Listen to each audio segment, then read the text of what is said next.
Televidentes de Tinteando con la Firma, buenas noches. Nuestro tinto de hoy lo vamos a tomar con don Alberto Echeverri, quien es un asiduo colaborador de nuestro programa y con el que vamos a tocar un tema que, digámoslo así, dentro del contexto es más bien un poco curioso y tiene que ver mucho con lo de los apellidos. Y para empezar, pues, por estos días que está la registraduría hablando tanto de hacer, inscribir las cédulas y todo eso, y dice la publicidad de que nadie, o sea, nosotros escogemos los amigos, nosotros escogemos la ropa que nos ponemos, pero no podemos escoger nunca ni la familia y por ende los apellidos que tenemos. Y es de eso que vamos a hablar hoy con don Alberto, sobre los apellidos. Don Alberto, bienvenido a Tinteando con la Firma. Buenas noches. Bueno, buenas noches para ustedes, Juan Carlos, y para las personas que nos están viendo en esta cadena de televisión del municipio de Andes, para los televidentes. Buenas noches. Bueno, Alberto, ese tema que en la introducción no hablé de lo de los apellidos, empecemos con el origen, no solo de los apellidos, porque lo de los apellidos es algo ya secundario, sino lo de los nombres. Sí, que después de los nombres siguieron los apellidos. Por los tiempos del siglo XIII, las villas o los poblados eran muy pequeñas, poco pobladas, y las personas se identificaban únicamente por el nombre, no habían apellidos. Esos nombres ellos lo buscaban o en la Biblia, o del santo del día, o el nombre del padre, lo reemplazaban, o el nombre del padrino. Estas personas eran solamente identificadas, las personas de esa época eran identificadas únicamente por el nombre. Pero si había un nombre repetido en la misma familia, entonces se decía Juan, Juancito, el hijo de Juan, de Juan el herrero, por ejemplo. O lo identificaba por el oficio, o se identificaba entonces por la familia. Había una forma de identificar a la persona, pero solamente era por el nombre, que lo sacaban de ahí, de esos datos. Sí, señor. No habían apellidos. No existía. No existían apellidos. Pero entonces, como día a día iba creciendo la población, pues se fue complicando la cosa. Exactamente. Entonces ya hubo que ponerle apellidos. ¿De dónde sacaron los apellidos? ¿De dónde salieron los apellidos? Eso es.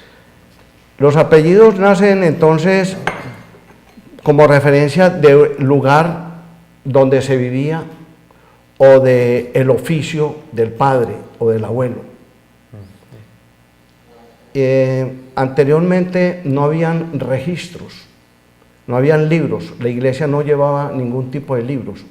Lógico, en ese tiempo se bautizaba la gente y toda esa cosa. Y era un sacramento, sí, tal como lo es, pero no se llevaba registro como no se lleva, por ejemplo, el de la confesión, ¿sí? Claro, claro.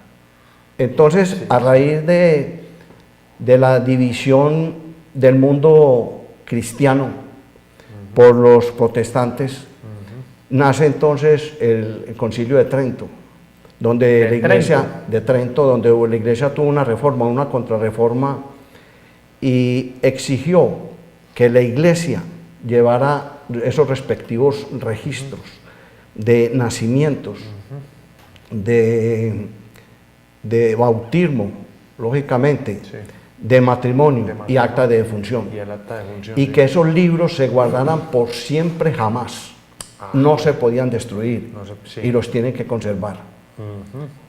De manera que esto es una breve reseña de cómo nacen entonces los apellidos y nacen los nombres. Sí, señor. Existen entonces dentro de los nombres lo que llaman los patronímicos. Sí. Estos son los apellidos que se van heredando. Recordemos que Colombia es un país que fue conquistado por los españoles. Y por esa época de la conquista surge en Colombia una obra que ha sido la base, una de las bases del estudio de las genealogías en Colombia. Esa obra se llamó Genealogía del Nuevo Reino de Granada y fue escrita por José María Restrepo Sáenz y Raimundo Rivas. Nos hablan de los apellidos de esos conquistadores, de esos españoles, de sus gentes, con quién se casaron, de sus hijos, de sus padres y de los lugares de origen. A esa obra, que fue escrita por ahí en 1600, por los años de 1650 y publicada como 24 años más tarde en 1674, hubo otras obras importantes en Colombia. Antioquia la tuvo, se llama Genealogías de Antioquia y Caldas, escrita por Gabriel Arango Mejía, un hombre de Abejorral. Y tenemos otra obra que se llamó el Diccionario Biográfico y Genealógico del Cauca. Del Cauca. Del Cauca, escrita por un señor Arboleda, Gustavo Arboleda. Esas tres obras vienen a ser la base de todos los estudios de apellidos que hay en Colombia. Que poblaron a Colombia, sí. Bueno, pero entonces, como decía usted, todos estos apellidos que hay en el país, bueno, digamos casi todos, vienen desde España, que fueron los que nos descubrieron y nos colonizaron. Sí. Bueno, pero cuando ellos traían esclavos, ellos también ya traían apellidos, esos esclavos. Sí, claro, los esclavos tenían sus apellidos y tenemos descendencia de esos esclavos, porque aquí hay descendencia de todos esos grupos que fueron llegando, no solamente los españoles, sino de la raza negra, los que llegaron del África, que fueron los esclavos. Sí. Ellos, pero por esa época solamente se contaba, era con el nombre. En ese tiempo, no más, el nombre. En el tiempo de la esclavitud era únicamente el nombre, se identificaba por el nombre. Eran los apellidos, lo tenían los conquistadores y fue lo que originaron pues este tipo de obra que acabo de anunciar, la genealogía del Nuevo Reino de Granada. Y empiezan a formarse las familias ya colombianas, ¿sí?, que llegaron de distintas partes de España. Por ejemplo, el apellido Restrepo, que es su apellido, viene de Asturias. Mi apellido es Echeverri y viene del País Vasco. Pero esos apellidos tampoco, muchos eran originarios de España, ellos tenían una influencia de Europa. De toda Europa, sí. Por eso encontramos a veces unos apellidos pues raros. Sí. Ahora, en Andes, por ejemplo, hay mucha influencia de apellidos de Asturias, como es el Restrepo, el Uribe, el Escobar, el Vélez, el Sierra, ¿sí? Y por lo regular esos apellidos venían de ciertos pueblos de España. Los apellidos los adquirían, como dije anteriormente, de la influencia del pueblo. En el caso, por ejemplo, del Restrepo. Restrepo era un pequeño poblado, una pequeña aldea de España y no era un apellido. No era un apellido. Los primeros que llegaron acá, que eso vamos a hablar un poco más adelante, eran los que originaron, los que tenían ese apellido eran López de Restrepo. Y ese de Restrepo era porque vivían en ese pequeño poblado que se llama Restrepo. Que se llama Restrepo. Sí. Alguien me hablaba, es que de un Ristripul o algo así. Bueno, ese es un hombre que se pulió y era el nombre de la población que luego se pulió y pasó a ser Restrepo. Eso fue lo que pasó con ese apellido. Ya. Listo. Bueno, pero entonces, a ver, eran, o sea, uno ve, para nadie es un secreto que se coge directorio telefónico. Exactamente. Y acá en Antioquia, y uno ve la influencia de 2, 3, 4 apellidos, pero muy marcados, o sea, son muy numerosos la cantidad de personas que tienen ese apellido. O sea, esos 3 o 4 apellidos que no sé si es como González, es El apellido Restrepo, más numeroso Jaramillo. que hay en Colombia, o uno de los más numerosos, es el apellido Restrepo y el apellido Jaramillo. Jaramillo, eso es. Sobre todo el Restrepo. Sobre El todo el Restrepo es un Restrepo. apellido más numeroso que el apellido Jaramillo. Pero entonces, o sea, lo ve uno como que, a pesar de que está en todo Colombia, uno ve como que está más congregado es en cierta región. En ciertas zonas, exactamente. Miren nomás aquí en Andes. Ajá, sí, sí. Usted tiene el apellido Restrepo, yo tengo también 2 Restrepos. Eso es. Nuestro Mucho, fundador, mucho. Pedro Antonio Restrepo Escobar. Restrepo Escobar, ajá. De manera que el indio Uribe, Juan de Dios Uribe Restrepo. La cosa, sí, sí. Mucho, pues. Jorge Restrepo Sierra, que es el escritor invidente de Andes. El invidente, De manera sí, que hay pueblos donde es muy marcados ciertos apellidos. Miremos nomás en Jardín. En Jardín es muy marcado el apellido Jaramillo. el apellido Jaramillo, sí, Sí. señor. Pero entonces la pregunta es, esos Restrepos, viniendo desde España como venían en ese tiempo, no necesariamente son los mismos. Los Restrepos que llegaron acá sí fueron los mismos. Sí. Eran 2 primos hermanos que llegaron, ellos eran militares. Por alguna razón le dieron de baja, dejaron de prestar el servicio militar y se vinieron para la India, así se llamaba este continente. Ellos estuvieron en Cuba, estuvieron en Veracruz y de Veracruz cayeron directamente a Medellín, que se llamaba la villa de Aburrá. Sí. Ellos colaboraron incluso en la fundación de Medellín. Ellos eran primos hermanos. Sí. Y ellos tuvieron mucha influencia, lógicamente. Se casaron, ellos vinieron solteros, se casaron acá. Sus esposas eran hijas de militares españoles. Y el uno tuvo 9 hijos, el otro tuvo 6 hijos. Y ahí fue entonces el tronco donde se ramificó el apellido Echeverri, empezó a extender, el apellido Restrepo. El apellido Restrepo entonces pasó a Envigado, luego se fue yendo por el oriente a Río Negro, pasó a Bejorral y se fue extendiendo entonces por toda Antioquia. Claro que sí. Y por todo el departamento de Caldas, ¿no? Sí.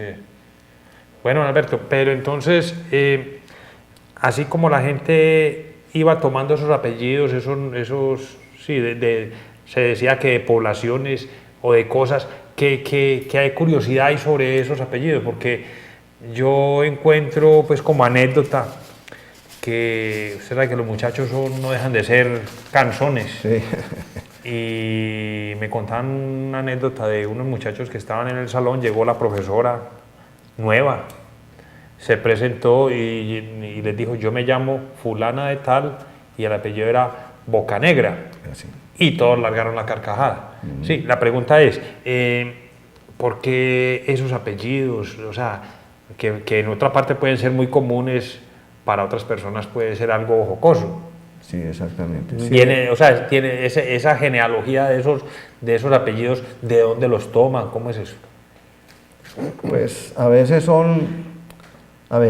algunos apellidos son los toponímicos, que son los que provienen de la naturaleza, ¿sí? Sí, sí. De los accidentes geográficos, por ejemplo, como es el apellido Ríos, como es el apellido Montes, Peña o Bosque.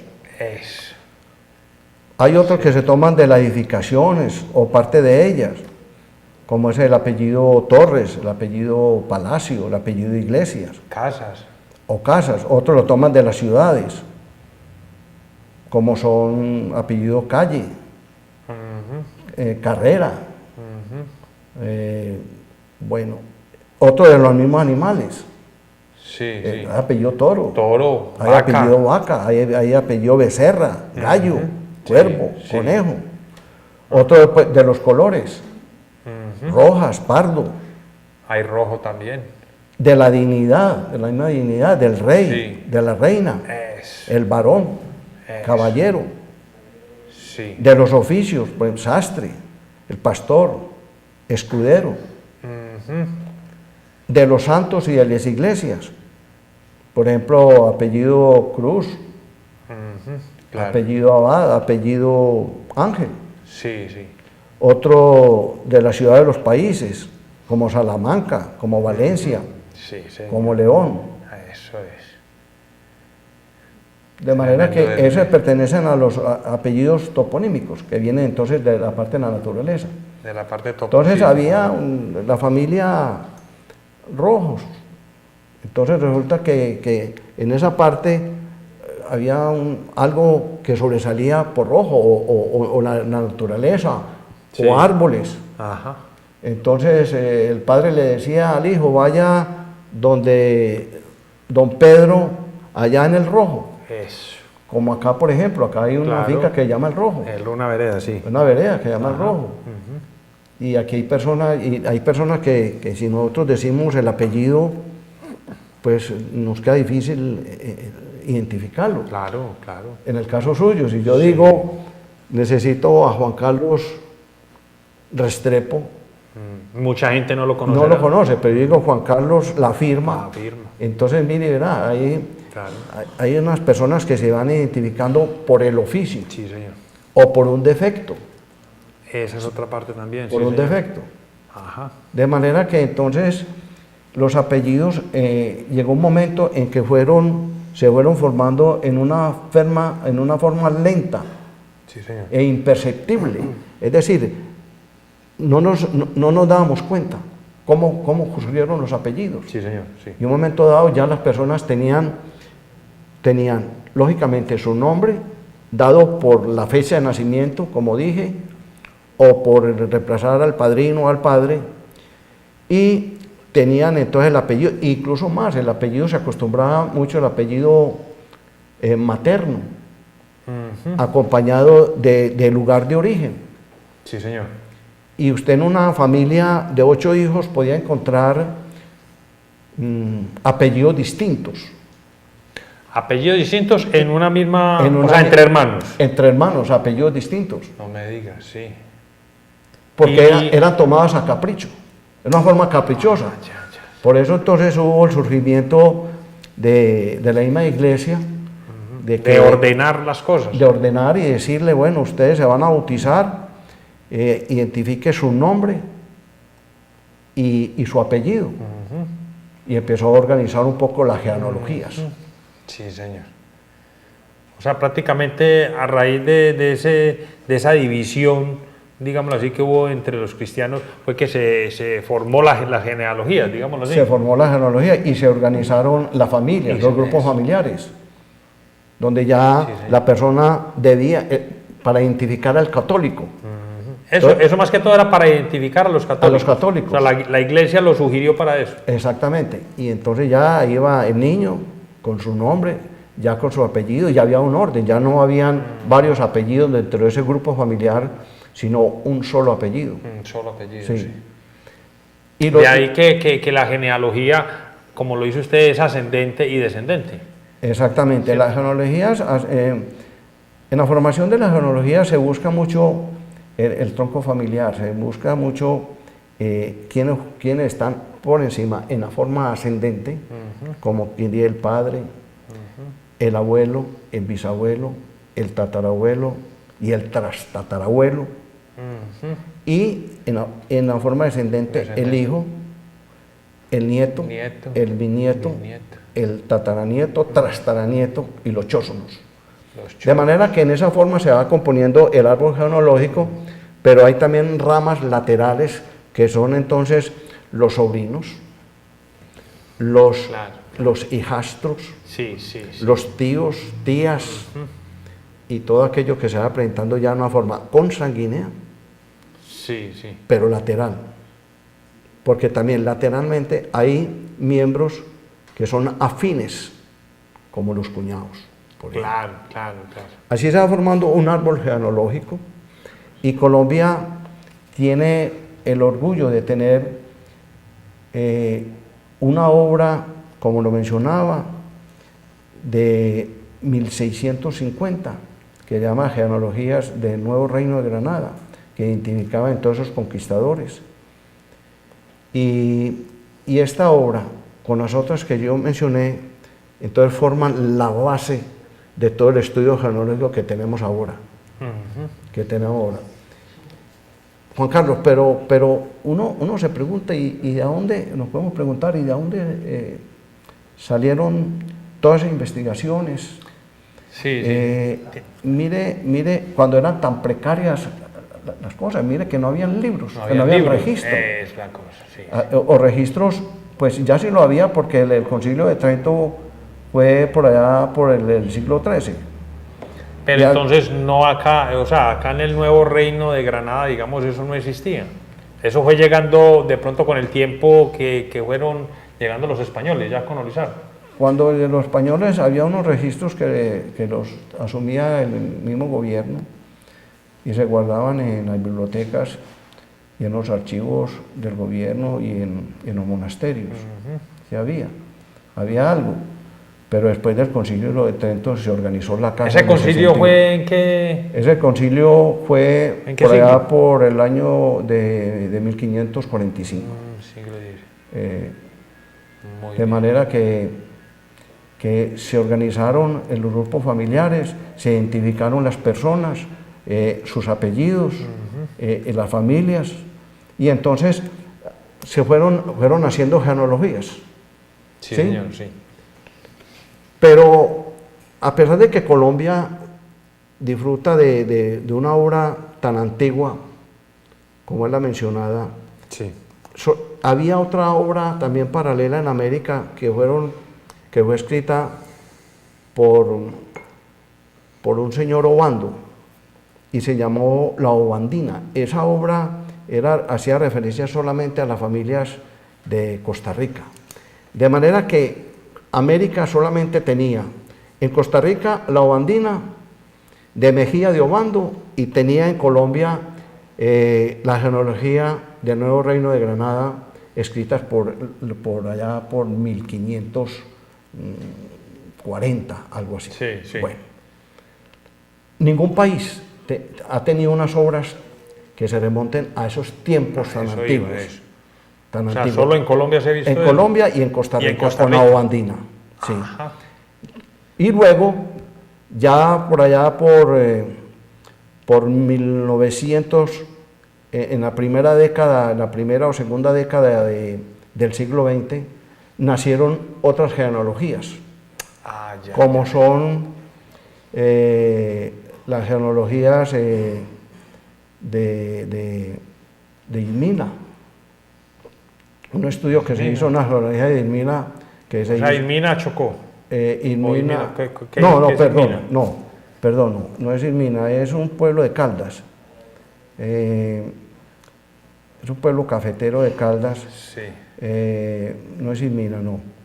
Y ahí hay una obra que hizo un sacerdote, un presbítero, sí, el padre Duque Botero. Eso es una obra muy importante, junto con otras obras que se realizaron por esa época, de manera que fueron como el segundo piso en obras de genealogía de Colombia. Sobre esas tres tan importantes que hubo. Sí, las tres primeras y luego hubo otras tres, de manera que se fue complementando. Estas obras hablan de los apellidos, pero apellidos regionales. Si nos ponemos a ver los títulos de estos libros, vemos que hay muchos departamentos en Colombia que no tienen esa historia, esas raíces, no la tienen. Okay. No se ha escrito. Sí. No se ha escrito. Pero a raíz de cierto año para acá, como de 1990, han surgido unas nuevas genealogías. Unas particulares que no han trascendido al mundo, al público, se conservan, y otras que la han sacado a la luz pública. Sí, como lo hemos visto acá en el mismo Andes, cuando han venido gente a hablar inclusive familiares suyos han venido a hablar de esa genealogía. Lógicamente. Pero, don Alberto, como ya se nos termina el programa, lo invito para una segunda parte, donde vamos a seguir hablando de eso. inclusive de la posibilidad que se está estudiando ahora de que ya uno pueda tener como primer apellido el materno, o pues el paterno, que es el de ahora, pero que aún así podemos cambiar por el materno si queremos, ¿sí? Hablar también un poco sobre los sobrenombres y también hablar si es probable que alguna vez se haya acabado un apellido, o sea, ya no hay más descendientes. Sí. De pronto podemos hablar de eso. Lo invito para un segundo programa, ¿le parece? Listo. Eso está Palabra de bien. Juan Carlos. Televidentes, buenas noches y hasta un próximo programa.